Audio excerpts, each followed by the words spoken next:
رسول کریم صلی اللہ علیہ وسلم کا فرمان ہے اذا اراد اللہ بعبد خیرا، جب اللہ اپنے کسی بندے کے ساتھ بھلائی چاہتا ہے، استعملہ، فقیل کیف یستعملہ یا رسول اللہ صلی اللہ علیہ وسلم، تو اللہ اسے کسی کام میں لگا دیتا ہے۔ پوچھا گیا وہ کیسے ہے اللہ کے نبی صلی اللہ علیہ وسلم، تو آپ علیہ الصلاۃ والسلام نے فرمایا یوفقہ لعمل صالح قبل الموت، موت سے پہلے اسے کسی نیک کام کی توفیق دے دیتا ہے۔ بندہ نیک کام میں مشغول ہوتا ہے، وہ نیکی کا کام کرنے لگتا ہے تو اللہ مالک اس کی روح قبض کر لیتا ہے، اور یہ بڑی عظیم موت ہے جو نیکی کرتے ہوئے آ جائے۔ کل ہی ہمارے بھائی، ہمارے شیخ عبد المتین اصغر رحمہ اللہ رحمۃ واسعہ اس حدیث کا مصداق بنے۔ بیگم کوٹ چوک پر دفاع صحابہ کانفرنس،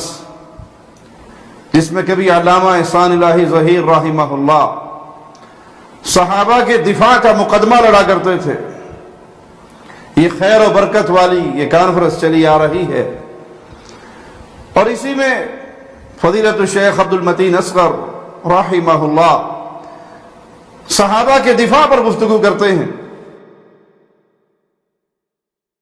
کہ یہ وہ ہستیاں ہیں جن کے دلوں کا امتحان اللہ مالک لے چکا ہے۔ دفاع صحابہ پر قرآن حکیم کی آیات سے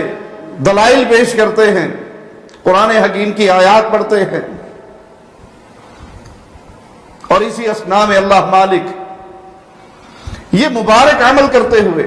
یہ خیر کا عمل کرتے ہوئے کہ رسول اللہ صلی اللہ علیہ وسلم کی مبارک جماعت صحابہ کا دفاع کر رہے ہیں، قرآن سے ان کے ایمان کی صداقت پیش کر رہے ہیں، اور اس حال میں ان کی روح پرواز کر جاتی ہے۔ یہ موت بڑی عظیم ہے، اور اللہ سے امید ہے کہ یہ حسن خاتمہ ہے۔ اے اللہ، تیرا یہ بندہ تیرے نبی صلی اللہ علیہ وسلم کے صحابہ کا دفاع کرتے ہوئے، تیرا نام لیتے ہوئے اس دنیا کو چھوڑ کر گیا، تجھے تیرے پیارے ناموں کا واسطہ ہے مالک، ہمارے شیخ، ہمارے بھائی عبد المتین اصغر کو رسول اللہ صلی اللہ علیہ وسلم کے صحابہ کا ساتھ نصیب فرما، جن کے ایمان کی گواہی دیتے ہوئے اور جن کے ایمان کا دفاع کرتے ہوئے جن مبارک ہستیوں کا ذکر خیر کرتے ہوئے اس دنیا کو چھوڑ کر گیا، قیامت کے دن ہمارے اس بھائی کو پیارے نبی صلی اللہ علیہ وسلم کے پیارے صحابہ کے ساتھ اٹھانا، ان کا ساتھ نصیب فرمانا۔ اے اللہ، ہمارے شیخ کی قبر کو جنت کا باغ بنا دے، اس کو کروٹ کروٹ جنت عطا فرما دے۔ میرا بڑا قریبی تعلق رہا، جب میں لاہور میں خطیب تھا تو شیخ عبد المتین اصغر رحمہ اللہ سے ملاقاتیں بھی ہوتی تھی، کئی پروگرام بھی ہمارے اکٹھے ہوتے تھے۔ بڑی پیاری شخصیت، بڑے پیارے ساتھی، قرآن کے خادم، قرآن پڑھتے پڑھاتے سنتے سناتے زندگی گزار دی، اور اللہ نے بڑی مبارک موت نصیب فرمائی کہ اسی حال میں اپنے پاس بلایا۔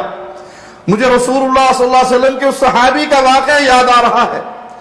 کہ جو حالت احرام میں تلبیہ پڑھتے ہوئے ہی فوت ہو جاتے ہیں، اور اللہ کے نبی صلی اللہ علیہ وسلم فرماتے ہیں کہ یہ قیامت کے دن اٹھیں گے، ان کی زبان پر لبیک اللہم لبیک ترانہ ہوگا، اور عبد المتین اصغر اللہ کی رحمت سے، اللہ کے فضل سے ہم امید کرتے ہیں کہ قیامت کے دن ہمارا یہ بھائی، ہمارا یہ شیخ اٹھے گا اور اس کی زبان پر صحابہ کی دفاع کے ترانے ہوں گے. لوگوں، یہ علماء اہل حدیث ہیں جو تمہیں رب کی توحید کی طرف بلاتے ہیں، رسول کریم صلی اللہ علیہ وسلم کی رسالت کی طرف بلاتے ہیں اور اصحاب محمد کے دفاع کی طرف بلاتے ہیں. یاد رکھنا، جب تک اہل الحدیث اس دھرتی پر رہیں گے، اس منہج کو تھامے رکھیں گے. اور اے اللہ، تجھے تیرے پیارے ناموں کا واسطہ ہے، بولا ہمیں بھی ایسی موت نصیب فرمانا کہ ہماری زبان سے توحید کا پیغام نکل رہا ہو، لا الہ الا اللہ کی آوازیں گونج رہی ہو، تیرے پیارے نبی کی عظمت کے ترانے، تیرے پیارے نبی کے اہل بیت کی عظمت کے ترانے، تیرے پیارے نبی کے صحابہ کی عظمت کی آوازیں گونج رہے ہو، اور ہم پیغام توحید دیتے ہوئے، ختم نبوت کی چوکیداری کرتے ہوئے، صحابہ کی عزت عظمت کی دفاع کی چوکیداری کرتے ہوئے، اہل بیت کی عظمت کے جھنڈے لہراتے ہوئے اس دنیا کو چھوڑے، شہادت کی موت پا کر، اور ہماری زبان سے تیری تعریفیں اور تیرے رسول کی تعریفیں، تیرے پیارے نبی کے صحابہ اور پیارے نبی کے اہل بیت کی تعریفیں ہماری زبان سے نکل رہی ہو، لا الہ الا اللہ ہماری زبان پر ہو، اور ہماری روح اس جہان سے تیری جنتوں کی طرف پرواز کر جائے. اقول قولی ھذا واستغفر اللہ لی ولکم ولسائر المسلمین. ہر لمحہ قرآن اور سنت کا ترجمان، فضیلت الشیخ توصیف الرحمان.